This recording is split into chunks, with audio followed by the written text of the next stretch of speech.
અને રાજકોટ હાઈવે મુદ્દે સંદેશ ન્યૂઝ દ્વારા અહેવાલ પ્રસારિત કરવામાં આવ્યો હતો, જેની અસર થઈ છે. મુખ્યમંત્રી ભૂપેન્દ્ર પટેલે અધિકારીઓનો ઉધડો લઈ લીધો. કોન્ટ્રાક્ટરને વધુ એક વખત દંડ ફટકારવામાં આવ્યો છે. 5 લાખની પેનલ્ટી આ કોન્ટ્રાક્ટરને ફટકારવામાં આવી. રાજકોટ કલેક્ટરે કોન્ટ્રાક્ટરને દંડ ફટકાર્યો. અત્યાર સુધીમાં 30 લાખનો દંડ એજન્સીને ફટકારવામાં આવ્યો છે. વધુ વિગત સાથે સંવાદદાતા મયુર સોની આપણી સાથે જોડાઈ ગયા છે. મયુર, આખરે આ કોન્ટ્રાક્ટર પર કાર્યવાહી કરાઈ છે, દંડ ફટકારવામાં આવ્યો છે, અલ્ટિમેટમ આપવામાં આવ્યું છે.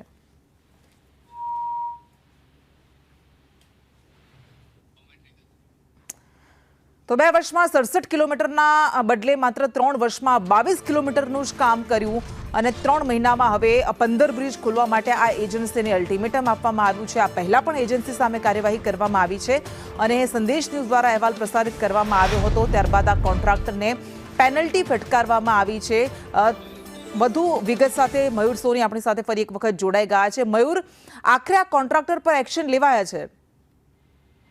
કૃષ્ણા, છેલ્લા લગભગ 6 મહિનાથી વાહન ચાલકો અને વિસ્તારના લોકો હેરાન પરેશાન થઈ ગયા હતા. 2 વર્ષની અંદર આ બ્રિજનું કામ પૂરું કરી દેવાનું હતું, પરંતુ 2.5 વર્ષ જેવો સમય વીતવા થયો છે, છતાં પણ હજુ સુધી કામ થયું નથી.